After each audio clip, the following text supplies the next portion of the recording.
Assalamu alaikum students, how are you? I hope you all will be fine. This is the third lecture of science.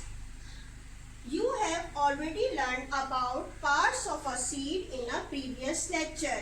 Student, open the book page number 2. Today we will discuss here types of seeds.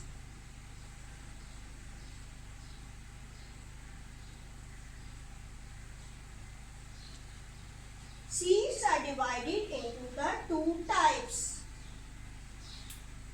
Number one is called the monocot seed.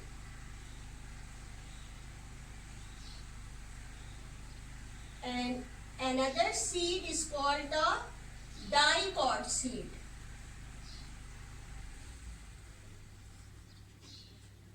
आपको previous lecture में मैंने been seed दिखाए भी थे और उसके मुख्तलिफ parts को भी दिखाया गया था.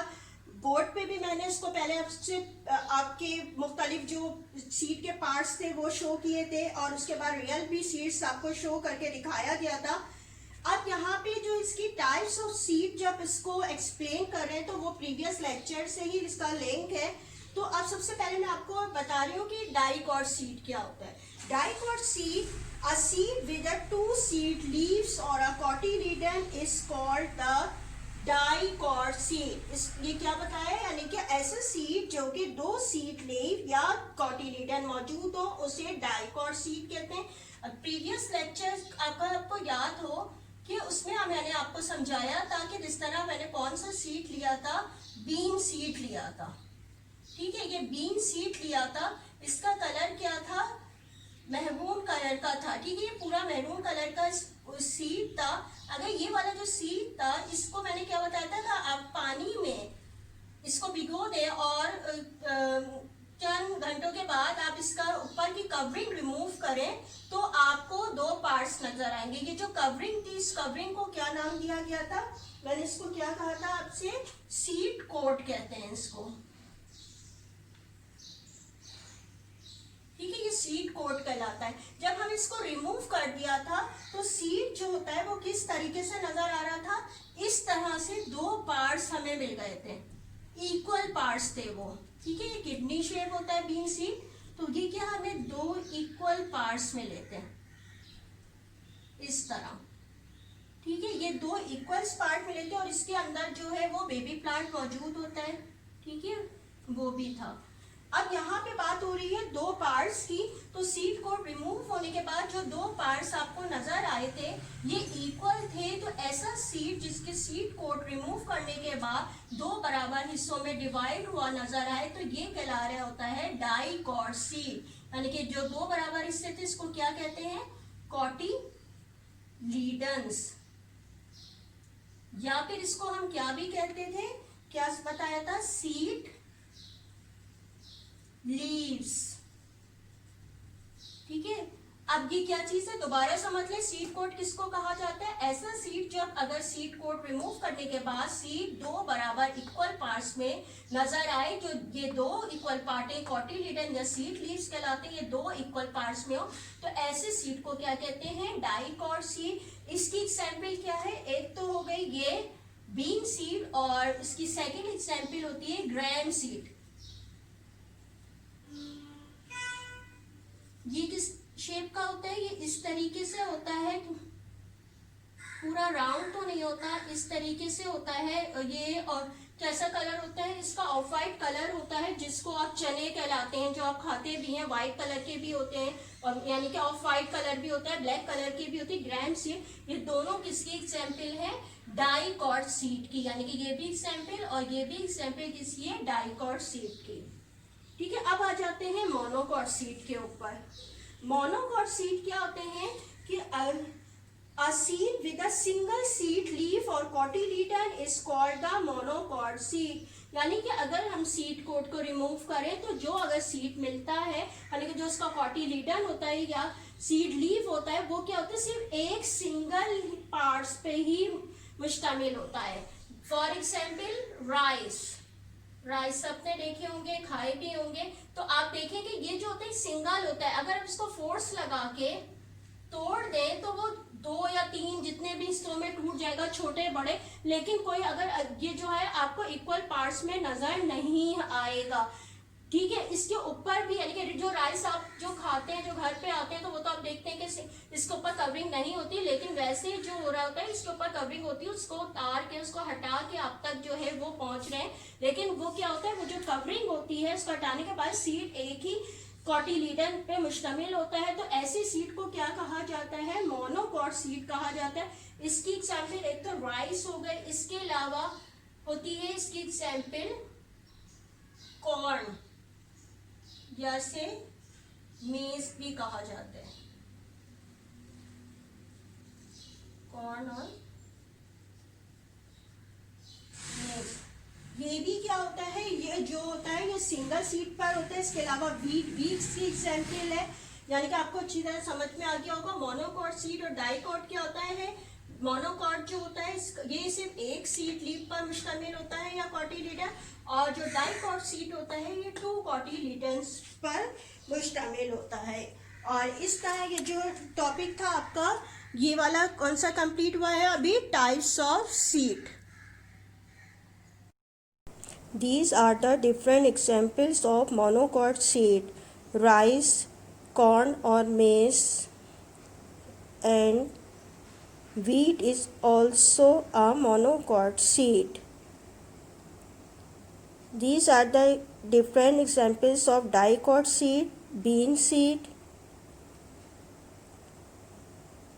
और ये जो आप देख रहे हैं ये भी बीनी सीड है, लेकिन ये इसके इनर सरफेस जो है दिखाई गई है कि इसके अंदर से ये बीन सीड किस तरह नज़र आता है। इसमें एम्ब्रियो मौजूद होता है, ये इसके दो कॉटिलीडन्स पार्ट्स को दिखाया गया है। ये ग्राम seed also example of dicot seed.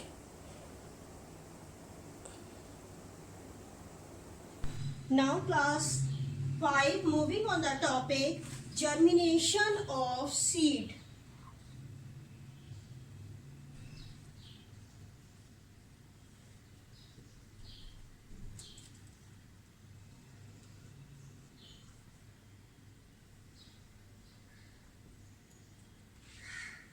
अब ये जर्मिनेशन होती क्या है, किसे कहा जाता है, the growing of a plant from a seed is called germination.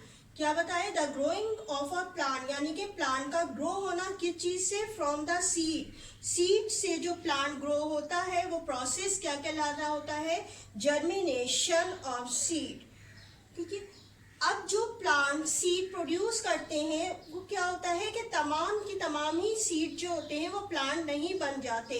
ठीक है, बल्कि क्या होते हैं, उनको कुछ कंडीशंस रिक्वायर्ड होती है, किसको, सीड को कुछ कंडीशंस रिक्वायर्ड होती है। अगर वो उनको प्रोवाइड हो जाए, अगर वो उनको मिल जाए तो वो सीड ग्रो करता है और फिर प्लांट बनना शुरू हो जाता है। अब ये जो कंडीशंस होती हैं जो रिक्वायर्ड होती हैं सीड के, वो कौन कौन सी होती हैं।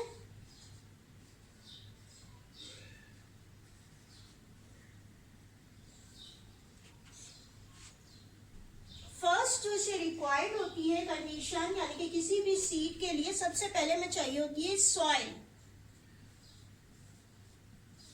यानी कि आपको पता है किसी भी सीड को अगर आपने जमीन में लगाना है या पॉट में लगाना होता है तो लाजमी उसको सॉइल में लगाया जाता है। वो सॉइल कैसी सॉइल होती है, जिसमें न्यूट्रिएंट मौजूद होते हैं, जिसमें फर्टिलाइजर मौजूद होते हैं जो कि सीड को फूड प्रोवाइड कर रहे होते हैं। तो वो ऐसी ऐसी सॉइल मौजूद होनी चाहिए सीड के लिए कि वहां पे जो है वो सीड से प्लांट बन सके। यानी कि सॉइल ऐसी चाहिए जिसमें न्यूट्रिएंट मौजूद हो।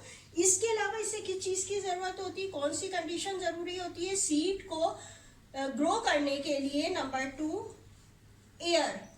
यानी कि ऐसी जगह पे ये सीड को जब जमीन में लगाया जाता है तो ऐसी जमीन ऐसी होती है जिसमें एयर जो होती है वो अंदर भी एंटर हो रही होती है। यानी कि वो अगर जो होती है, अगर हवा अंदर नहीं जाएगी तो सीड जो होता है वो ग्रो नहीं कर सकता, उसे एयर की जरूरत होती है।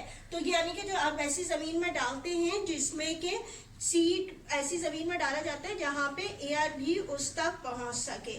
इसके अलावा सीड को और किस चीज की जरूरत होती है, क्योंकि ये एयर किस लिए जरूरी होती है, बेसिकली वो ब्रीड कर रहा है, यानी कि आपको पता है सीड भी एक लिविंग थिंग ही है, तो वो क्या हो रहा है ना, वो ब्रीड कर रहा होता है, उसे भी जो है ग्रो करने के लिए जरूरत होती है एयर की। इसके अलावा किस चीज की जरूरत होती है सीड को? वार्म, यानी कि एक खास टेम्परेचर की जरूरत होती है। बहुत ज्यादा हॉट होगा या बहुत ज्यादा कूल होगा तो वहां पे भी सीड ग्रो नहीं करता। एक खास वार्म यानी कि एक खास टेम्परेचर रिक्वायर्ड होता है ताकि सीड एक्टिव हो सके। ठीक है, इसके अलावा सीड को की जर्मिनेशन के लिए क्या चीज रिक्वायर्ड होती है? वाटर। ठीक है, आपको पता है वाटर किस लिए जरूरी होगा? एक तो सबसे पहले ये कि उसके सीड कोट, ताकि क्या होता है, सॉफ्ट हो जाए। सीड कोट जो सीड के ऊपर है, सीड कोट सॉफ्ट हो जाए ताकि क्या हो, वो रिमूव कर सके, सीड रिमूव कर देता है उस सीड कोट को, और फिर क्या होता है उसमें से बेबी प्लांट जो है वो जमीन से बाहर आने लगता है। यानी कि भी 4 टाइप्स की कंडीशंस रिक्वायर्ड होती है किसी भी जर्मिनेशन के लिए सीड को। यानी कि अगर सीड को हम जमीन में डालें तो ये चीजें रिक्वायर्ड होती हैं। अगर ये इसको मिल जाती हैं तो वहां पे जो है वो प्लांट ग्रो हो जाता है। आपको पता है अगर आप सीड जमीन में डालते हैं तो सारे ही सीड ग्रो नहीं कर जाते। क्यों? क्योंकि कोई ना कोई चीज अगर इसमें कमी रह गई तो वो सीड जो डिस्ट्रॉय हो जाता है और वो जो है काम नहीं आता ग्रो करने के लिए। और जिनको ये सारी कंडीशंस मिल जाती हैं तो वो जो सीड होता है वो ग्रो करने लगता है। Now we will explain the topic stages of germination. अब मैं आपको क्या बताने लगी हूँ? मुख्तलिफ किस्म की स्टेजेस ऑफ जर्मिनेशन की।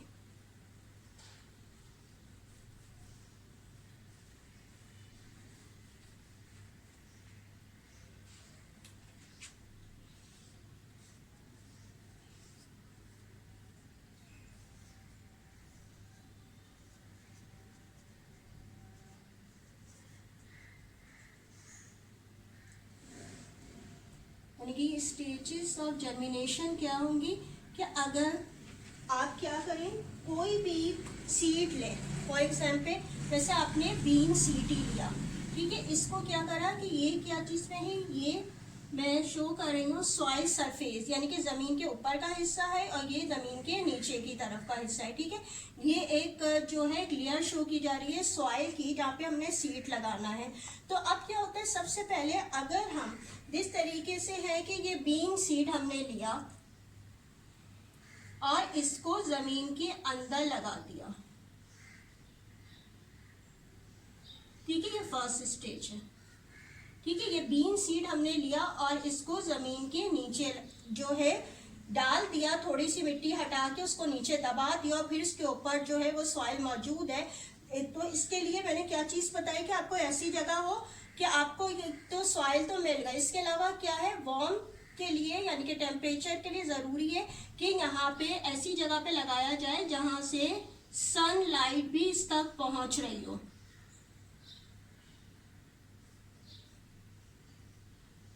ठीक है, यानी कि सनलाइट भी इसे मिल रही हो, ऐसी जगह पर ये सीड लगा हुआ होगा। यानी कि इस पूरी सॉइल की सरफेस तक जो है वो ये सनलाइट पहुंच रही है। इसके अलावा और किस चीज की नीड थी जो मैंने आपको बताई थी? वाटर की। ठीक है, इसके अलावा इसमें क्या चीज की नीड थी? वाटर की।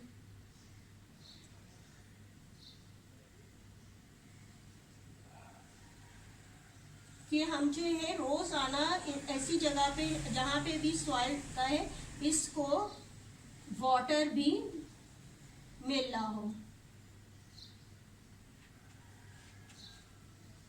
ठीक है, कौन कौन सी चीजें हो गई आपकी? वाटर भी हो गया, कि टेम्परेचर भी मिल रहा है, हाँ जो है आपकी सॉइल भी मौजूद है। इसके अलावा एयर, तो लाजमी बात है ये खुली सरफेस पे लगाए जाते हैं जो सीड होते हैं, तो एयर तो इसके अंदर एंटर हो रही होती है इस सॉइल से। ये फर्स्ट स्टेज होती है। जब आप सीड को डाल देते हैं सॉइल के अंदर, इसको दबा देते हैं, तो क्या होता है कुछ दिन के बाद, यानी कि क्या है 6-7 डेज के बाद ये सीड जो होता है, ये जो इसके ऊपर सीड कोट मौजूद होता है, ये रिमूव होने लगता है और ये ऊपर की तरफ आ जाता है थोड़ा। यानी कि ये जो सीड कोट था ये ऊपर से इसके सीड के ऊपर से रिमूव हो जाता है, हट जाता है, और क्या होता है, ये जो सीड होता है ये बाहर की तरफ निकल आता है। ठीक है, इसके जो दो पार्ट्स हैं वो इस तरीके से ये निकला हुआ नजर आ रहा होता है। ये कौन सी स्टेज थी, सेकेंड स्टेज थी। ठीक है, ये बाहर की तरफ जो है वो निकला हुआ नजर आने लगता है। फिर जो होता है थर्ड स्टेज जो होती है, तो क्या होता है थर्ड स्टेज पे क्या होता है कि ये सीड और ज्यादा ऊपर की तरफ आ जाता है। ठीक है, इसके ये दो पार्ट्स हैं, तो जाहिर सी बात है कॉटिलिडन ये ऊपर की तरफ आ गया, और आपको पता है इसके अंदर क्या मौजूद होता है, बेबी प्लांट, यानी कि ऊपर शूट बनाने लगता है, और इसकी जो नीचे की तरफ ये जो रेडिकल का पोर्शन जो मैंने प्रीवियस लेक्चर में बताया था, ये जो होती है इसकी ये रूट बनना स्टार्ट हो जाती हैं। ठीक है, ये रूट बनने लगती हैं और ये ऊपर की तरफ आया, और इसके बाद जो होती है इसकी छोटी सी जो है वो शूट शो होने लगती है। ठीक है, और इसमें जो है ये लीफ भी बनने लगते हैं।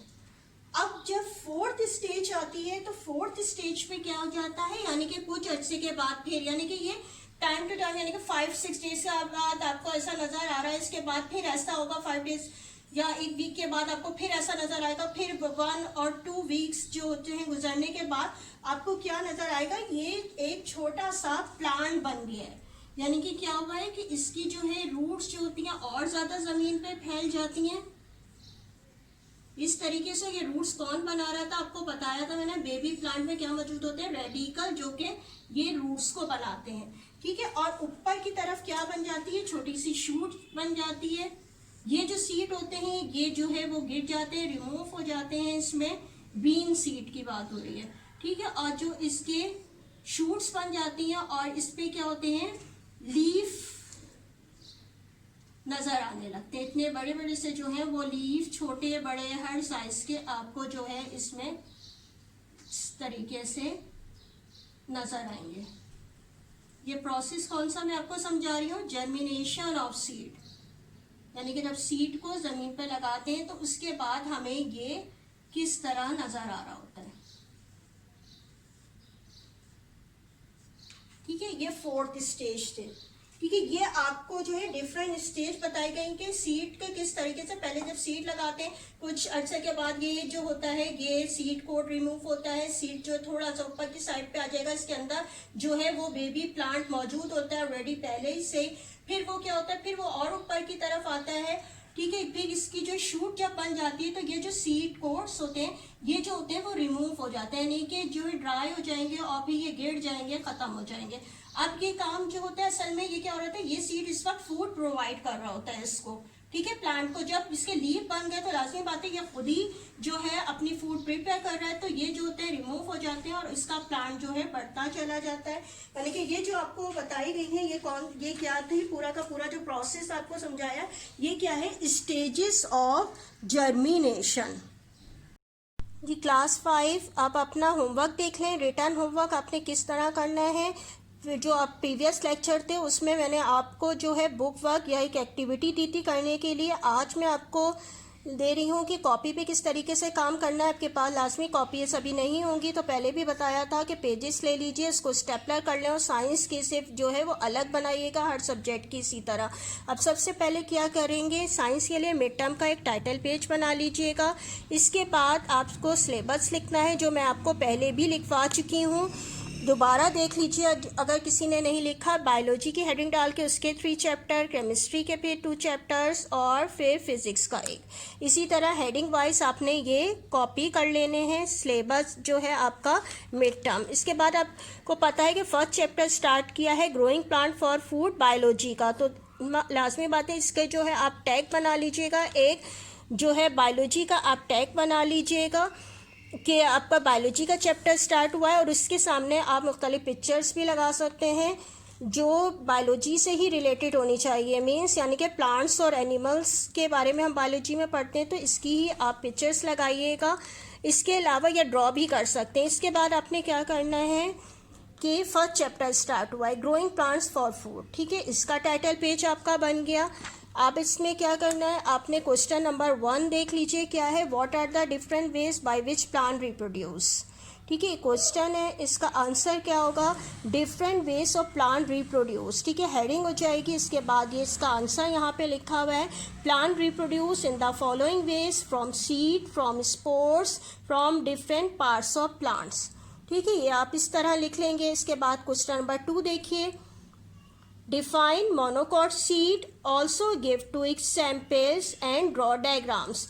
आपने क्या करना है, मोनोकॉट सीड की हेडिंग डालिएगा, फिर a seed with single seed leaf और cotyledon is called monocot seed, ये आपने लिख लेना है। अच्छा, हेडिंग के बाद आपको पता हो कि डेफिनेशन जब भी लिखी जाती है दोनों साइड पे स्पेस लीव करके और इन्वर्टेड कॉमास में ही लिखिएगा।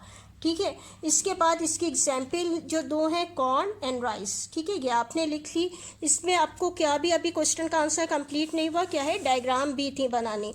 अब आपने क्या करना है, डायग्राम देख लीजिए कि आप इसी तरीके से बनाइएगा मोनोकॉट सीड की, कॉर्न एंड राइस। अच्छा, अगर आपके पास इंटरलीव पेज नहीं है और आपने जो है सिंगल लीफ लिए तो कोई मसला नहीं है, आप क्वेश्चन के एंड के बाद, यानी कि क्वेश्चन का ये मोनोकॉट सीड आपने डिफाइन किया, इसके बाद इस नीचे ही आप पेज पे बना सकते हैं। ठीक है, इसके बाद आप नेक्स्ट क्वेश्चन स्टार्ट करें, पहले डायग्राम ड्रॉ कर दीजिएगा अगर इंटरलीव पेज नहीं है, और अगर है तो अच्छी बात है, फिर आप सामने ही ड्रॉ कीजिएगा। इसके बाद देखिएगा कौन सा क्वेश्चन है, 3, define dicot seed, also give 2 example and draw diagrams. आपने क्या करना है, डाइकॉट सीड की डेफिनेशन लिखनी है। इसी तरह इन्वर्टेड कॉमास में a seed with 2 seed leaves is called dicot seed. ठीक है, आपने जो है डाइकॉट सीड की जो है डेफिनेशन लिख ली। इसके बाद आपने क्या करना है, इसकी एग्जाम्पल देख लीजिए।